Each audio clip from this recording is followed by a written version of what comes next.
Oh, hi, Eowyn. Hi, Nancy. It's so good Hi. to see you. Yeah, it's Alaska Book Week 2025. I'm Nancy Lord, and I'm with Eowyn Ivey. We're going to have a conversation about her latest book and the writing life more generally. And I have Eowyn's books with me. I'm just going to kind of hold them up. Um, and I can't see myself.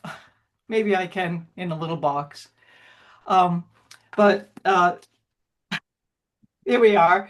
Eowyn's first book, The Snow Child, that everyone knows of, huge bestseller. What was it? It's translated now into oh, more than 25 languages. That's so incredibly impressive. Um, and then my favorite, To the Bright Edge of the World. Uh, and That makes me so happy to hear you say that, Nancy. Thank you. That's her second book from 2016. The Snow Child was 2011, and then the new book, Blackwood's Blue Sky, which we'll talk a little more about tonight, and that's just from this year. And Yeah. so so Eowyn, gosh, I have so many things to ask you about, but uh, the first and third books are very uh, influenced by folk tales or Yeah. stories, and the middle one is more historical, which Mhm. is kind of more more appealing to me, I guess, because I'm kind of a Yeah. history buff. Right. But I'm curious to know sort of why you returned to the folk story um, thing. Was there, I don't know, did you feel like sort of pressure to do that, or was that it just happened for you? They were, No, I have to say this newest book for me is kind of the story that I have been trying to find a way to tell my whole life, to be honest. And I I've I think it just took me a while to figure out how to approach it and frankly to kind of get the courage up to tell it. So I remember actually before I even started writing To the Bright Edge of the World, I remember saying to my husband, because I'm constantly peppering him with like, what do you think about this for an idea or how to approach this? And this kind of story of my childhood fears, I have been trying to figure out a way to talk about. And I remember before I even started writing To the Bright Edge of the World, I remember saying to my husband, I wonder if there's some way that I could do this as sort of a Beauty and the Beast retelling.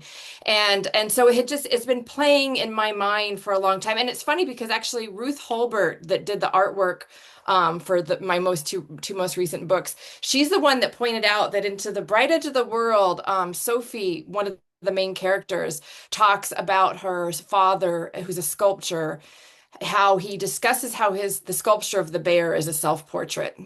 So those things were kind of already there a little bit of what I end up sort of trying to address in Blackwood's Blue Sky. So I think that and the thing is Into the Bright Edge of the World too, there's this idea of sort of mythological, larger than life stories that swirl around in a place. And so I feel like they're always there for me. I think we're always kind of retelling stories in some sense, I guess.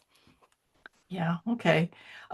Well, I mean, have always been a huge reader, so Mhm. I wonder if you could talk a little about the influence of reading on your life. And you worked in a bookstore for years, I know you're reading all the time. So Yeah. Yeah, I mean, I guess I feel like that's really where I started as a writer. Like I can't imagine ever having found and discovered and wanted to be a writer until I had read a lot of books. For me it's sort of like I don't know, joining in some kind of conversation or something that I feel like I've been listening in on, since I was a little kid. So yeah, it was just very much a part of how I grew up. And I sometimes joke that if I could have figured out a way to make a living just as a reader, I would have maybe gone for that. But that's not entirely true. I love to write. But that to me, that's kind of the work part of it. The reading is often the fun. And every time I start a new idea, it just feels like this excuse to read a whole bunch more books, nonfiction and fiction and poetry. And like that's kind of the joy of it for me, really. okay, yeah, that makes total sense. So, um, I mean, I'm struck in all of your books, the combination of realism. You get the Alaska landscape and culture, right. And then you've got all these magical elements that are so great. And then you create incredible empathy for your characters. And those are three things that are so essential to fiction. And hardly anyone includes all three. So that's sort of the magic of your writing to me. So I'm just wondering, you know, how do you do that? I mean, how do you Well, make I how mean, do you thank make you that very blend? much. It's really kind, especially with someone coming from someone with you with like your deep knowledge of Alaska as a place and the sort of the biology and science of a place. That means a whole lot to me. And I mean, I think the truth is, as writers, if we can, we try to capitalize on our strengths. So I have a lot of weakness as a writer. Like I struggle with plot. I love a lot of fiction that doesn't have plot. And so I struggle with those things, but there are things that I feel like are sort of my strengths. And I think early on, writing about the natural world has always been something that I enjoy doing, and therefore I do more of it and I practice it. And that comes a little more easily to me than other aspects of writing. So yeah, I think partly just finding maybe what I can be good at and hopefully get better at and what I love. And so the magical kind of element was bringing in the thing that I loved about reading as a child. And it really took me till the snow child to kind of figure out, oh, I can meld these two things together, these two loves that I have of the place and the landscape, but then this little bit of magic, and that's kind of the fun part for me, I guess. Okay. So you have said that this book, Blackwood's Blue Sky, the little girl, she's 6 years old, Emmeline, um, that this is kind of like your most autobiographical book because you really sort of went back to your childhood and you were very much like that child. So, Yeah. um, yeah, could you just say a little more about that? Yeah. Yeah, it was I think sometimes the things that are closest to us are sometimes the most difficult to figure out how to write about. And I mean like a lot of I think all of us like wrestle with aspects of our childhood, to try to kind of comprehend and take the good with the bad. And for me, like in ways I had a really amazing childhood. I had a mother and father who were big readers, very smart, people who love to have discussions and share a lot of knowledge.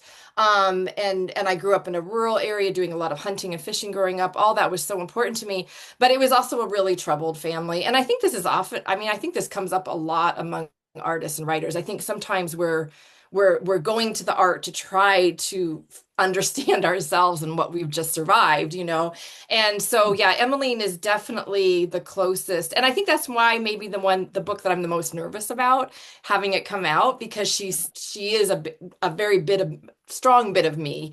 And so to kind of put that out into the world is a little scarier, I think, than my first two books in that sense. But Ah, also I feel like the thing that I've most have been wanting to say, I guess, in some sense, I think.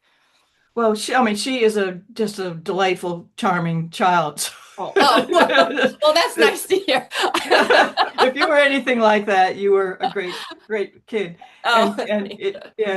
I think a lot of people identify with that childhood, delight in um, uh, discovering the natural world and playing with making little tea parties with you Mm, know plants and all that stuff. It's yeah. really great. You have said, well, I was sorry to hear that both of your parents died during the writing of this book, and then I knew that you had said that in a sense it made it easier to finish the book.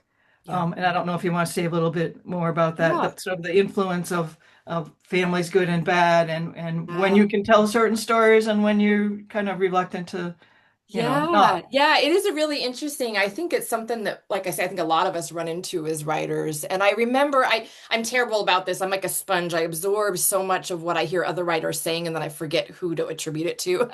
But I remember at some point in my, growing up into being a writer, I remember somebody saying or reading somewhere that, write the story that you're afraid to write even if you can decide later not to publish it, just don't be afraid to just put it down and write it. And that's what I did with this book. But the reality was eventually it was going to come out, and and be published because I had a contract for it. So it was a very strange dilemma for me in that sense that I knew I was ready to tell the story about being so afraid of my father and being very entangled with my fear of bears as a child. I knew that I was personally ready to write that, but it was a little bit daunting to think about both my parents reading this book. And the truth is, Bertie and Arthur, the two main characters in the book, are very different in a lot of ways than my parents. Just like in ways Emily is very different than me, but that sort of core truth of the fear of a child in a dangerous family situation, they would have seen themselves in that. And so it was Oh, a I feel like I was maybe dragging my feet in ways or trying to figure out how to go about it. And then also dealing with both of them dying separately of cancer. They were divorced and I was their primary caregiver in each situation. So it was kind of an emotionally tense time.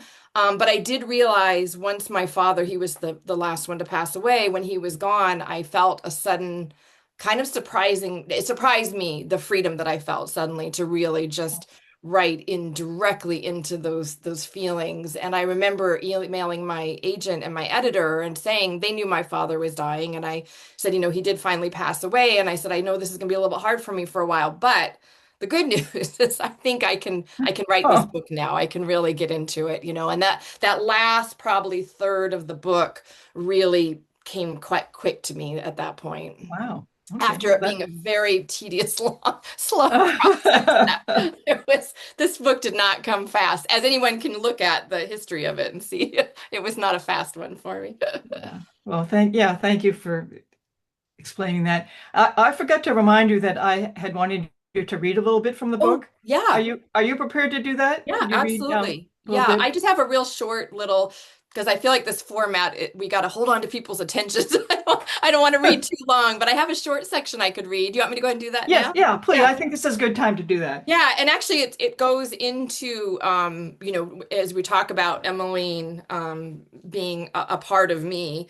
I'm just going to read a really short little part that I feel like captures kind of who she is and some of the I guess some of the peace that I kind of come to as I look back at my childhood. So this is from a scene earlier in the book where there's a summer solstice party, and I think a lot of people who lived in Alaska for very long have been to these kinds of potluck parties.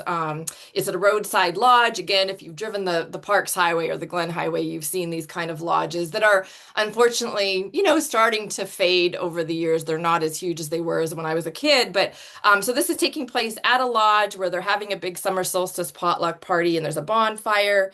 And Emmeline, 6 years old, is kind of running around and just having the perfect night. And this is how I remember some of my nights from my childhood. I'm just going to read a real short section here. And she has lit a willow stick on fire in the bonfire and has been kind of running around it like a little heathen. She says, it says, Emmeline had been standing at the edge of the forest for a long time now, and she thought her willow stick had gone out. But when she blew on the tip, the gray black started to burn red again. She held it up in the air and waved it all around so the sparks would go up and be stars. And that's when she once saw one star all alone next to the moon. Starlight, star bright, first star I see tonight. I wish I may, I wish I might have this wish I wish tonight. You were only allowed one wish, but if you were smart, you could make a list inside of a wish. Like you could wish for everything frightening in the woods, the wild animals and the witches and the devil's clubs to all vanish altogether. You had to think very carefully when you made wishes, though, because they might come true and be a trick that actually made you sad.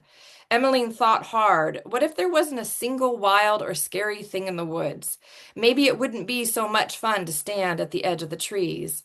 As long as she could hear her mom laughing nearby and she could see the bonfire, she liked to think that a witch might be up in those tall branches looking back at her with golden eyes, or that a bear might be walking through the shadows on his quiet, clawed feet. Emmeline swirled the burning stick over her head, around and around, the end glowing like her mom's cigarette at night time, and she wished only that she could be with her mom forever and ever.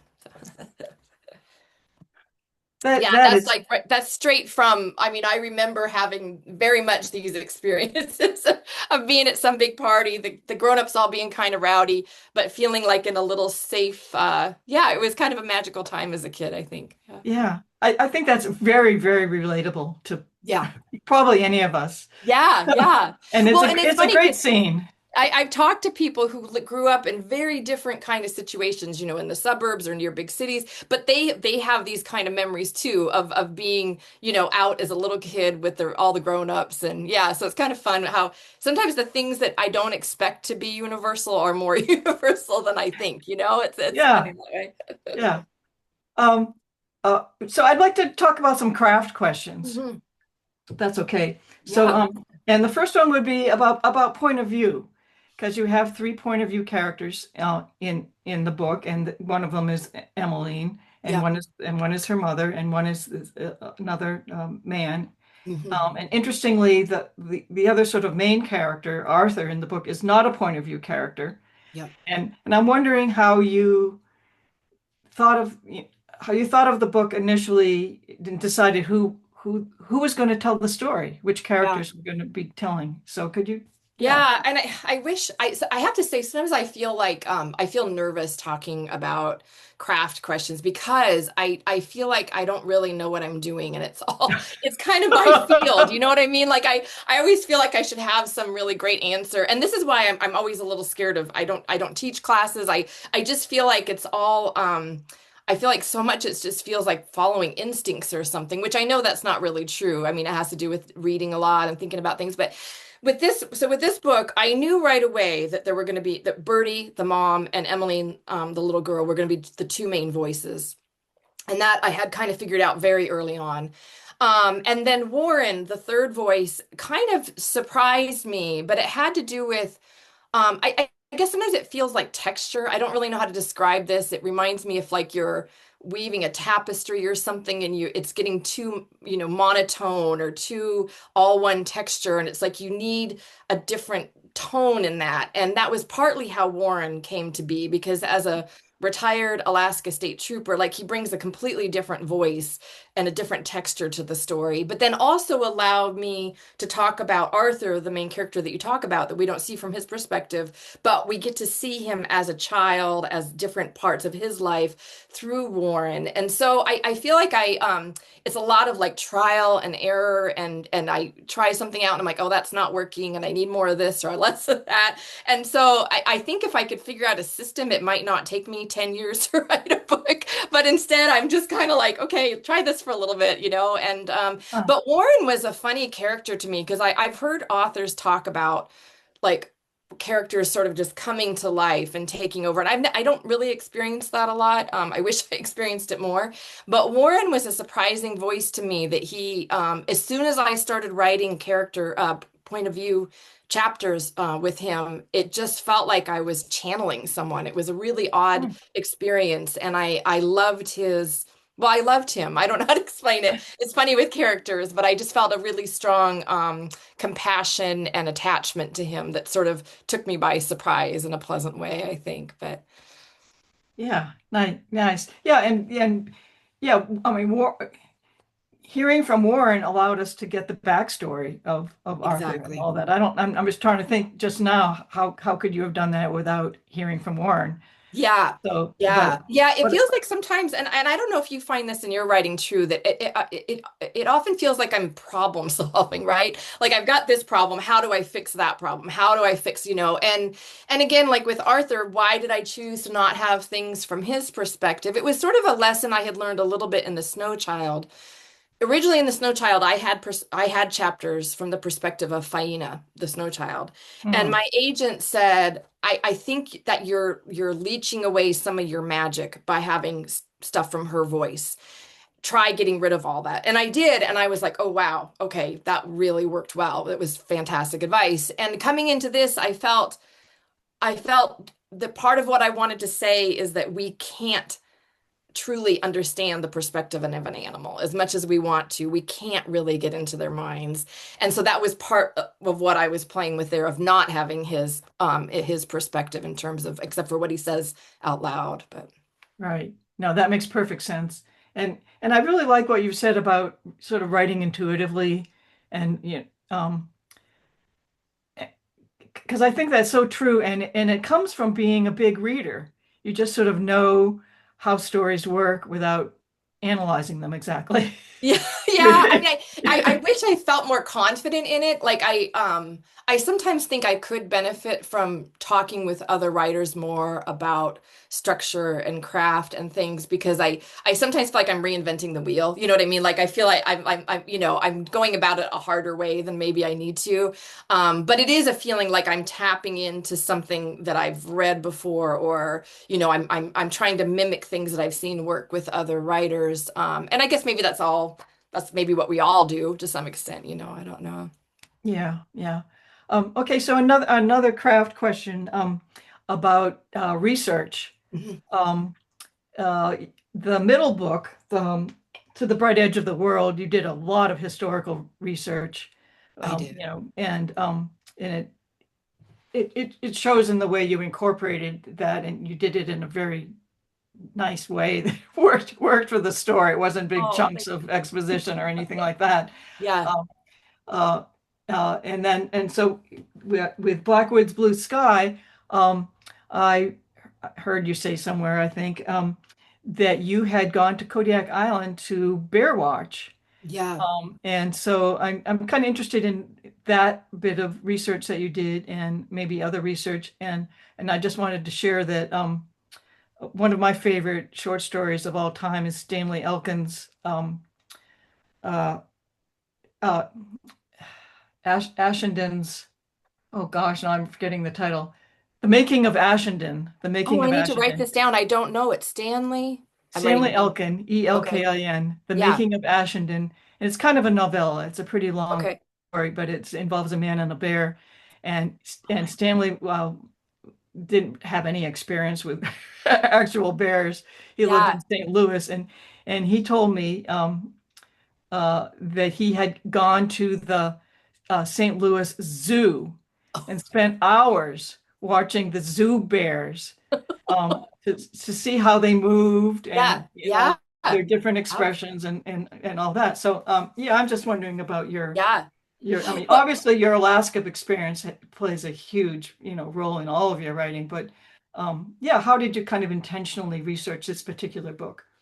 Well, and it's interesting you say that because I think, I'm sure as you know, as a fellow Alaskan, like if you're just living your life, even if you're outdoors a lot and doing a lot of hiking and fishing, like you don't necessarily see a ton of bears. I mean, I think it's a little bit of a myth that we're like constantly running into bears. And over the years, I've had a lot more encounters with black bears than I have with grizzly bears. But here and there, but oftentimes the grizzly bears, it was like way out on the tundra.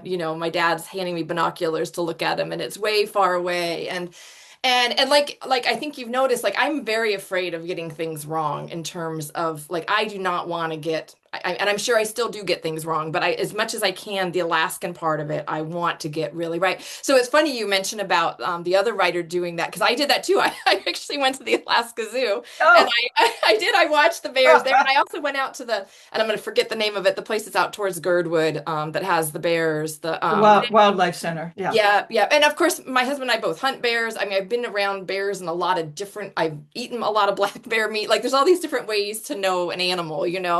But I hadn't gotten to spend a lot of time around grizzly bears in the wild at very much of a close range, which I guess I should be grateful for in some ways. But our neighbors are actually brown bear guides, hunting guides on Kodiak Island, and they're good friends of ours. Carl has been down there for I mean, gosh, almost 50 years, I think, guiding. And my husband said, you should see if you can go out there with them. And I was a little intimidated, I'll be honest. It was a pack in quite a distance to have a spike, what they call a spike camp, a remote camp. It was me and three guys in a small tent for about 10 days hunting brown bears at very close, encounters. And so it was, and at the time, I found this a lot with research. At the time, I just wasn't sure how it was going to play in, right? Like I don't know that necessarily when you read the book, you feel like, oh, there's a lot of brown bear in research in this, but it really did thread through so much of who Arthur is as a character. And so much of my, and a lot of the time just spent in the tent at night with these guys telling the stories of all the bears they've watched and the behavior they've seen. And then as we were watching sows with cubs and interactions between the bears, as we were just glassing, a fairly close range, just being able to observe them, it was really pretty moving and definitely a huge learning experience for me, and a great excuse to go on an adventure. Yeah, Amazing yeah. adventure. So, so did they have a successful bear hunt while you were there? You know what? The guy ended up not getting the bear. He had a shot at one, but didn't get it. Oh, And so, which I'm actually not, I've never hunted brown bear, because for me, so much about hunting is just eating. Like I like oh, to hunt black bears because I like to eat them, and brown bears, you really don't eat them. But in this case, I was a little disappointed they didn't get one because I really wanted to like get my hands yeah, on the fur and the all that, and it ended up that wasn't the case, but it was still a pretty intense, amazing experience anyway. So yeah. Oh, okay. Very cool. Okay, so one more craft question. yeah. How do you think about titles? And Oh. I know you've said you're not good at them, and you've said your original title for Blackwood's Blue Sky was the Bear Story, which I agree is a terrible title. Well, so there's more to this whole story. It goes back even further. So originally it was just going to be called Bear, which I was very excited about, just Bear. That was going to be the Okay. story, the name of the book. And that was what's like on my contract and, all along. And then, not as we were kind of gearing up, like manuscripts wrapped up, we're gearing up towards publication. My editor comes to me from Random House and says, "We've got to shift gears." Julia Phillips, a wonderful writer, wrote Disappearing Earth. Also have a new book coming out from Random House, same publisher, called The Bear. And so it was like, oh shoot, what do we do now? And so my UK editor and my US editor came up with Bear Story. And I think in the UK it had a different feeling to it because it evoked like a folk story, a bear story. And anyways, so my agent hated this title. There was a lot of like back and forth, and I was just kind of like, I don't know, because I can't. I mean, I spent months like putting different words together. And then it was actually the one of the main guys there at Random House who he and one of the other people that had been working on sort of the marketing and sales aspect of this book, he came up with Blackwood's Blue Sky, which came from a Proust quote within the book. And I really like it. I think and the crazy thing about it is the cover design was already done before that title came out, Oh, before they came up with the title, and the title works so beautifully with the cover. But yeah, I'm in awe, like Andromeda Romano Lax, which I know many of you cover know. again. Yeah, yeah, I love that how that looks together. Andromeda has the most beautiful, amazing titles. Like she just keeps every time she comes out with a new book, I'm like, how did you think of that title? And I feel like I need to like hire someone like her to help me because I struggle. I mean, it's just, yeah, it's not something that comes naturally to me whatsoever. Yeah. Well, How about I you mean, with that's your book, with your books? Have you always been able to, the titles come early or late, or how, or did it vary a lot with you? it it varies a lot, but Yeah. I mean, that's why the marketing people are so helpful. It's good to Yeah. have someone that you can rely on who has a good sense of that. But Yeah. no, I have a book called of short story collections called the Man Who Swam with Beavers, Yep. which is one of the title stories. And my title for that book was The Attainable Border of the Birds, which is the title of another story in that collection, and which I really wanted, but Yeah. they didn't like it. I'm not sure quite why, and they wanted to call it the Woman Who Would Marry a Bear, which Yeah. is another title of a story in there, but it's too close to like John Straley's book, The Yep. Woman Who Married a Exactly. Bear, and the whole legend thing, and so I said no to that. Yeah. And I don't really like The Man Who Swam with Beavers because, beavers has that sexual connotation Oh, to, I didn't even think about that. I actually like yeah, that title a lot. I think that's a wonderful title. But it is funny though. It's kind of like yeah, it's kind of like coming up with names for characters. It's hard. Like because you have all these different associations, different things that make it, yeah, it's tricky falling on the right. But I think you're right. I think we have to trust the people. I always trust the people who know more about this stuff than I do. yeah. So yeah, about your title, I would just mention too, there's a small book by Marian Engel called it's either Bear or The Bear. Yeah, I actually do know it. You Yeah. know that. Have Yep, you I read do. it? Yeah, I have read it. Yeah. I read it as I was getting close to the end of this book. I came across it because I was always looking, I mean, I have like actually I finally moved them out of my office, but I had just stacks and stacks of books about bears, like fairy tale bears, but and biology stuff, all this.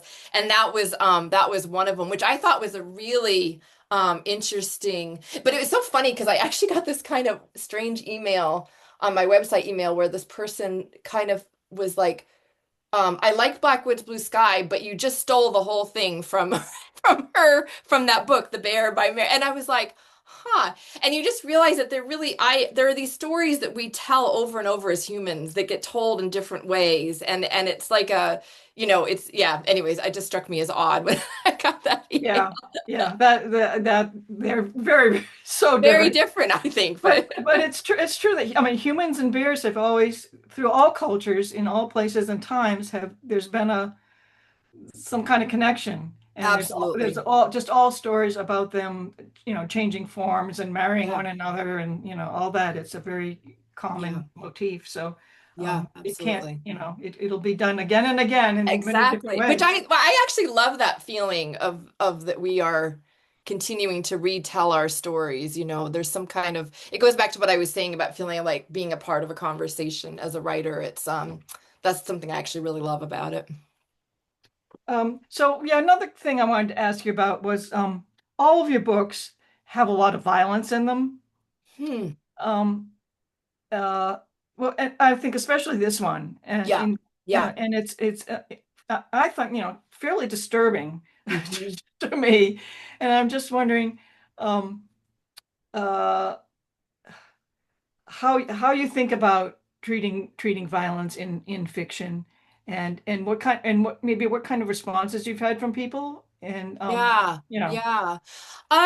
Yeah, that's interesting. I mean, I do think as someone who hunts and fishes and has done trapping and different things, I think I am, and someone who's also very like sensitive and loves animals. Like I do find this kind of unease there that I'm interested in exploring. The fact that our lives depend on the death of other things, whatever it is. I find that aspect of life on Earth sort of perplexing and interesting and something to grapple with. So that aspect of what you might call violence in terms of, that life and death that's just a part of living, I am definitely interested in all of my books. In this one, it certainly it's not a word I throw around too lightly because I feel like this book can be read in a couple different ways.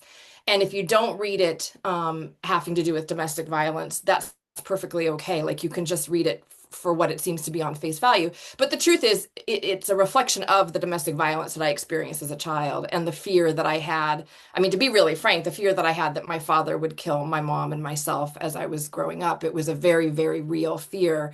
And so it's kind of inevitable that I've got to write into that.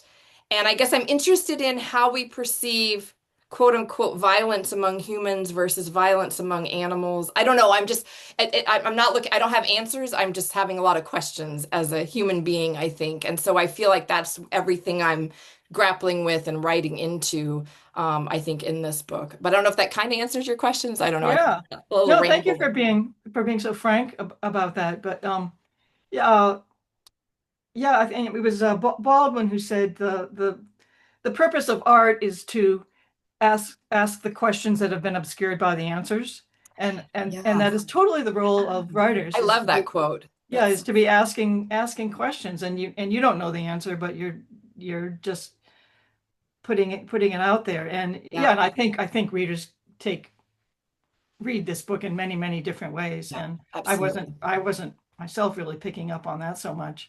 Yeah. Um, but I do have a question about Alaska readers versus outside readers. And Hmm. I'm wondering, maybe with all three of your books, what different responses you get from maybe people who know Alaska and relate Yeah. to the environment and circumstances and so on, and people who find it very foreign and maybe even alienating. And Yeah. Yeah, yeah, it's really I mean, beginning with the snow child, it was just a complete and utter shock to me to have it be received well by people outside of Alaska. I knew as I with each of my books, I'm fortunate enough to have, editors and an agent who help me translate it. If there's something that I'm assuming that people know or assuming that's a part of an experience, they're like, "Hey, wait a minute, no." When most people don't know what this means, or so they help with that.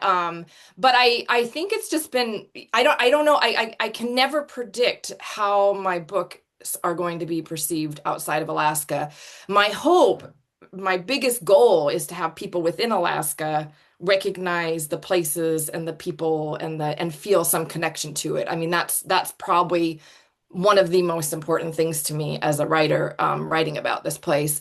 But then I have to just kind of let it go and know that maybe or maybe not it won't be received other places, and how that's going to go. It's just I don't know. It's completely mind-boggling to me, to be honest. So like the new book has been doing really well in France, which I do not like. I don't know how that's happening, and I don't know what. I think sometimes there's different cultural things going on at different places at certain times that draw readers, other books that then build on each. You know what I mean? I think there's a lot of elements that come into play about why books get attention at certain places at certain times, and that's kind of beyond what I can understand. All I can do is write the book and take some guidance from people who aren't from Alaska to help me translate it to a larger world, but then I just have to send it out and be like, okay, I don't know how this is going to go. yeah.